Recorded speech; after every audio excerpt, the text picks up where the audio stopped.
नमस्कार दोस्तों, स्वागत है आपका ग्राइंडिंग सक्सेस चैनल पर। दोस्तों, आज इस वीडियो में हम मानहानि से संबंधित कुछ मुख्य अपवाद देखेंगे कि किन मामलों में मानहानि का वाद होता है और किन मामलों में मानहानि का वाद नहीं होता।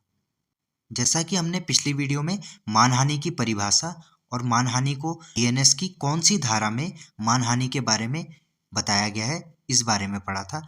आज इस वीडियो में हम मानहानि से संबंधित कुछ मुख्य अपवाद देखेंगे। तो देखिए, इसमें पहला अपवाद है सत्य कथन का अपवाद, इम्प्यूटेशन ऑफ ट्रूथ। तो किसी ऐसी बात का लांछन लगाना जो किसी व्यक्ति के संबंध में सत्य हो और लोक कल्याण के लिए हो, वह मानहानि नहीं होगा। ठीक है दोस्तों, पहला अपवाद यह है कि ऐसी किसी भी बात का लांछन लगाना किसी व्यक्ति के संबंध में, किसी व्यक्ति पे आप कोई भी ऐसा लांछन लगा रहे हो जो सत्य है और वह लोक कल्याण के लिए हो, तो वह मानहानि नहीं होगा। ठीक है, अपवाद एक ये हो गया। जैसे इसका उदाहरण देखते हैं दोस्तों, किसी भ्रष्ट अधिकारी के खिलाफ सही तथ्यों के आधार पर रिपोर्ट प्रकाशित करना। कोई भी भ्रष्ट अधिकारी है, उसके खिलाफ यदि सही तथ्यों के आधार पर किसी रिपोर्ट को प्रकाशित करते हैं तो वह मानहानि की श्रेणी में नहीं आएगा। ठीक है, इसका केस लॉ देख लेते हैं। R Rajagopal versus state of Tamil Nadu 1994 का ये केस है। तो दोस्तों, इस केस में क्या था कि कोई अपराधी था, उसने जेल में अपनी आत्मकथा लिखी और उसने वहाँ पे जेल अधिकारियों के भ्रष्टाचार या उनसे संबंधित जो भी विवाद था उसके बारे में अपनी पुस्तिका या पत्रिका उसमें लिखा। उसके बाद जो संपादक थे आर राजगोपाल जी, इन्होंने ये संपादक थे, इन्होंने उस पत्रिका का संपादन किया। इसमें मामला भारत में जो मीडिया है उसकी स्वतंत्रता, उसके निजता के अधिकार और जो सार्वजनिक अधिकारियों की जो जवाबदेही के बीच संतुलन स्थापित करने वाला यह एक इम्पोर्टेंट केस है। ठीक है, इस केस को भी आप स्टडी करिए। नेक्स्ट अपवाद है दोस्तों, अपवाद नंबर 2, न्यायालय के कार्यवाही या निर्णय पर टिप्पणी। किसी कार्यालय की कार्यवाहियों या जो भी प्रोसीडिंग्स होती है न्यायालय की, या ऐसी कार्यवाहियों के परिणाम की सही रिपोर्ट को प्रकाशित करना मानहानि नहीं है। किसी भी न्यायालय की जो भी प्रोसीडिंग्स चल रही हैं या जो भी उन प्रोसीडिंग्स पे रिजल्ट आया, जो परिणाम आया, फाइनल डिसीजन आया, यदि वो सही रिपोर्ट को प्रकाशित कर लें तो उस पर मानहानि का केस नहीं होगा। ठीक है, ये दूसरा अपवाद है। इसमें तीसरा अपवाद देखते हैं दोस्तों,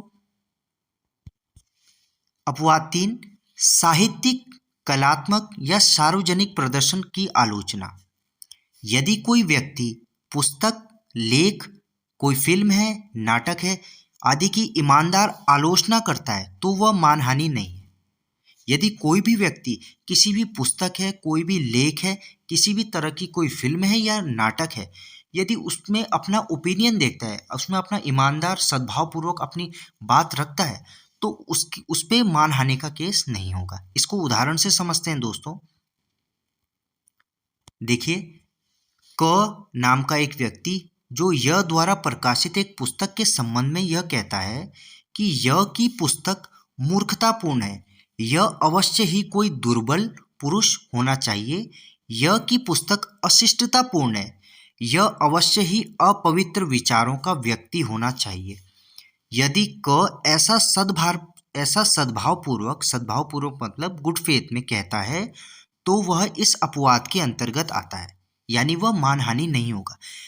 क ने जो कि य द्वारा एक प्रकाशित पुस्तक के संबंध में कहता है कि य की जो पुस्तक है वो मूर्खतापूर्ण है, यह अवश्य कोई दुर्बल पुरुष होना चाहिए, यह की जो पुस्तक है वो अशिष्टतापूर्ण है, यह अपवित्र विचारों वाला व्यक्ति है, होना चाहिए।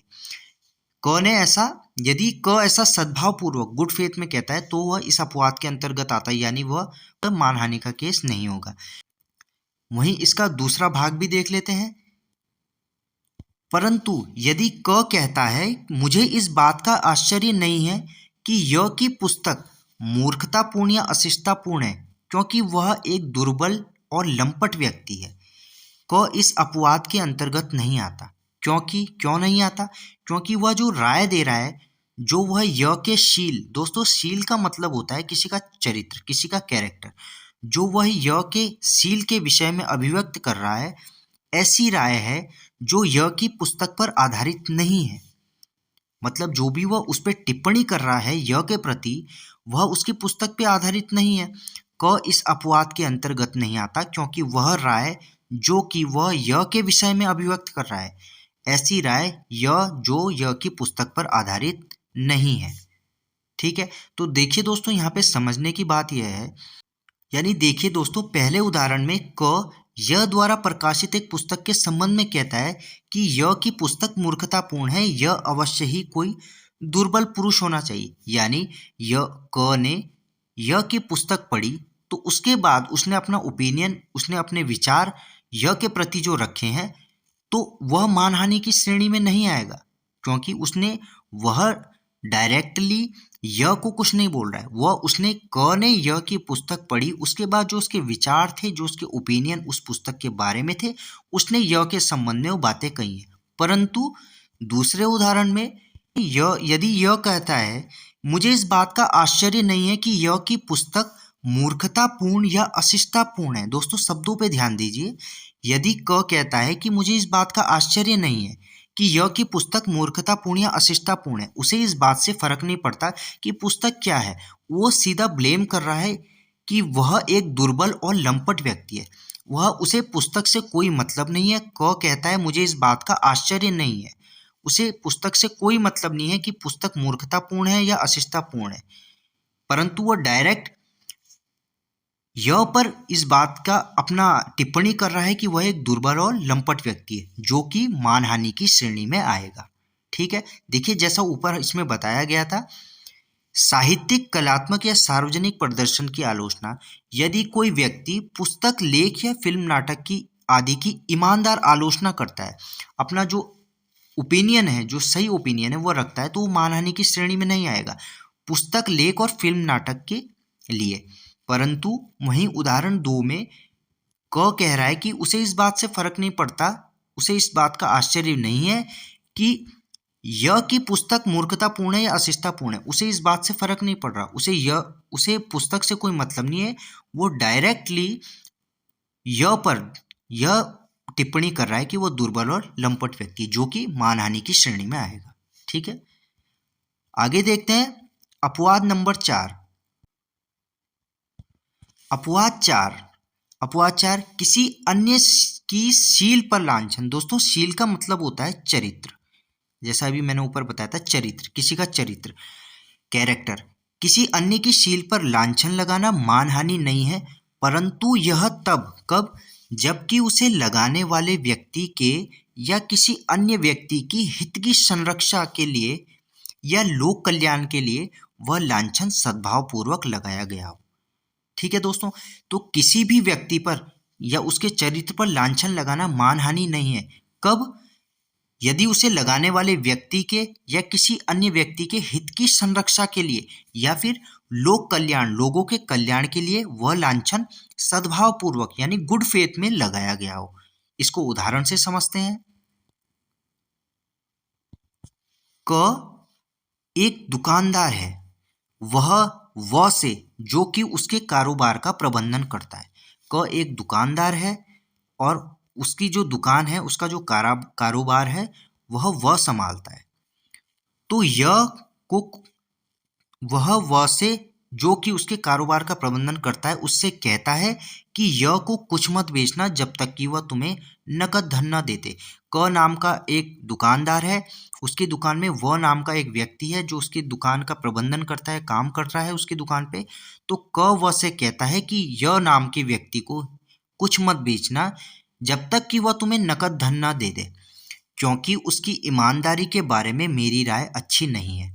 यदि क ने यह लांछन अपने हितों की संरक्षा के लिए सद्भावपूर्वक यानी गुड फेथ में लगाया है, तो क इस अपवाद के अंतर्गत आता है, यानी उस पर मानहानि नहीं होगी, क्योंकि क ने यह लांछन अपने हितों की संरक्षा के लिए सद्भावपूर्वक लगाया है।